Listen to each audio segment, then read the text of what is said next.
Sneak peek. What was that? There it was again. Guys, check it out.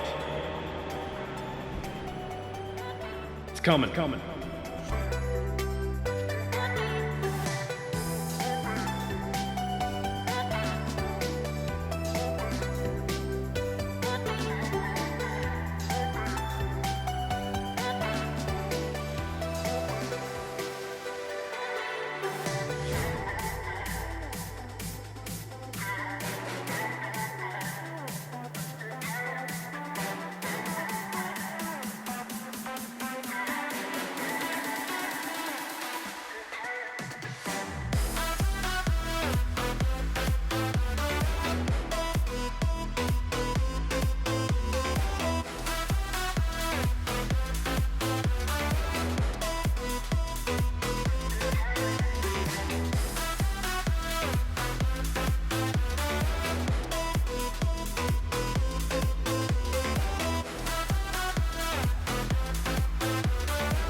Guys, welcome back to the Mod Garage YouTube channel. It's good to be back and we're working again, and we got some exciting news today. We have got a lot of stuff in the mail, including Driveshaft, transmission. We've been doing a lot of things off camera. I was down here working some with some help from work, and we've been, yeah, it's been crazy. I guess it was Wednesday evening when we finally, the UPS truck was late and we got the transmission and the drive shaft the same day. So I laid the camera down and we were all into just getting the engine in. So we pulled the engine out and got a bung welded for the turbo drain down on the bottom because I needed that done. It's way down, I don't know if you can see it right there, down against the frame. And also got the bungs welded on the valve covers for the catch can. And put the engine back in, and I had to actually take the clutch apart because the LS transmission, the LS T56 that I got, had a different input shaft, and so I had to change the pilot bearing to match it. So the LT1 transmission that I got in first, which was sent to me by mistake, by the way, had a different pilot bearing, and that's what I had in there, and to change it I had to take the clutch out. So now it's got the needle spline bearing in the crankshaft, but it's like inset pretty far.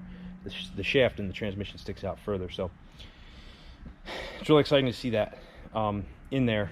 Let me just roll under here and give you a shot underneath. See if I can take a flashlight along.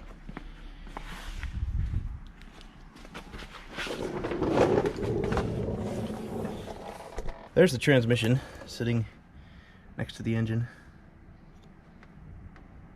And basically, this is the same transmission. I sent it back to them, and all they changed out was the mid plate. Let me see if I can hold this so it's lined up with the camera.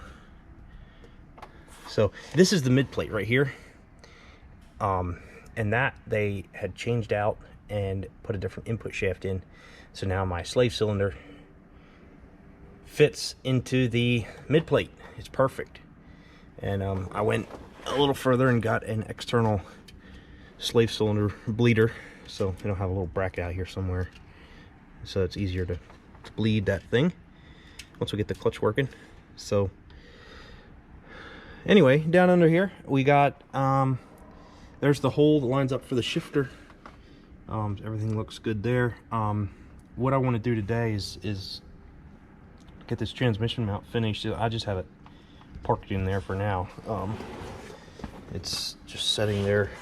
I'm gonna have to put some angles bolted to the frame and get that on there. So there's a little mount that bolts onto there. There's 2 bolt holes. So then we slid our drive shaft in and had to do a little cutting to get it to fit. Right there, that little shield, the heat shield, I had to cut back a little bit. It looks kind of jagged. I'm gonna sand that down so it looks nice and straight. But yeah, and then there was a hanger bracket from the old drive shaft right there. I ground that off, and that's the piece laying right over there. So Driveshaft Specialties of Texas.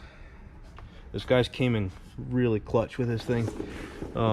Perfect fitment, perfect everything. The end play is basically what, almost 3/4 of an inch, and that is perfect. Guys, this is really looking good. So today I want to get the transmission mount done and make sure the angles of the engine transmission drive shaft in relation to the pinion is all the right angle. So I still have a little bit of research to do on that, because this has to be right. If it's not, it's gonna blow the drive shaft to pieces, and we don't want that. So gotta have all that set. The transmission does move side to side just a little bit on that, about 1/4 of an inch each way, so I'm gonna have to center that in the frame rails. And then the back end's not aligned yet, so the pinion will be set side to side, and also the pinion angle needs set. We're gonna work at a few of these things and get my angle finder out and do some angle measuring and see how close we are where we're sitting right now. But I got the fuel injectors bolted down there, but I did not like the way the hold downs were for the fuel rails.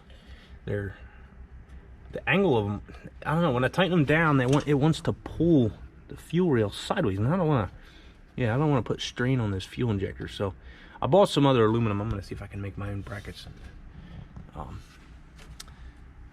Hopefully they'll pull a little straighter on the fuel rail, because I don't want the fuel injectors to function properly. So as far as coloring in the engine bay, there's a lot of chrome right now, and I could not decide what I wanted to do with the intake. I could get that in black or silver, and the silver one came with the black fuel rails, and I thought that looked all right. So what I'm gonna do is paint the valve covers matte black to match, at least to get close to this color here. So there's gonna be a little more dark under the hood here. That'll definitely help darken it up. It's a lot of shiny stuff going on right now, and it's a little too shiny for me, for my liking. But yeah, it's not finished yet, and we're gonna paint those valve covers a nice matte black or hammered black. Not shiny for sure. I want it dull. So all right, well, hey, we're gonna get into it.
Okay, everyone, we got a lot done today.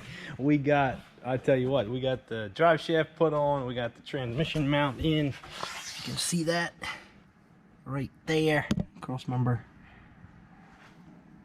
looks a little redneck, but I tell you what, it's strong. It's not gonna break. So that's what we were working at all day. Got the drive shaft in, got the angles set. I'm gonna have to double check them though, because I did put the drop spindles on the front, and I went home for a little bit and UPS dropped off the drop spindles, and I was expecting them Monday, so we got them on here, and I tell you what, it's got quite a stance. So the front end definitely went down a lot further. It's probably 2.5 to 3 inches. This side went down just a little bit more than the other side. I definitely will have to change the mounting for the coilovers because the back end is too high now. So this here bracket is going to be extended, and I have room to put plates beside this and extend this down about 3 inches. So since the front went down 3 inches, take the back down 3 inches. This is where I like it to be at ride height. It's about perfect. I stuck those wood blocks in there at the bump stops. So I'm definitely gonna be able to get away without doing C-notches. I'll just take those rubber bump stops out and put a little piece of rubber up against the frame and have the coilovers mounted on there at this height. The frame is almost level at this height right now, so it looks really good the way it is. I'd love to have the bed on to see what that looks like, but the other thing it really did was level up my panhard bar. So if anything, it could go up just a little bit, but yeah, that's about perfect. So hey, that's where we're gonna end it off for today. Got to see this engine bay just to see it, man. It just looks so good.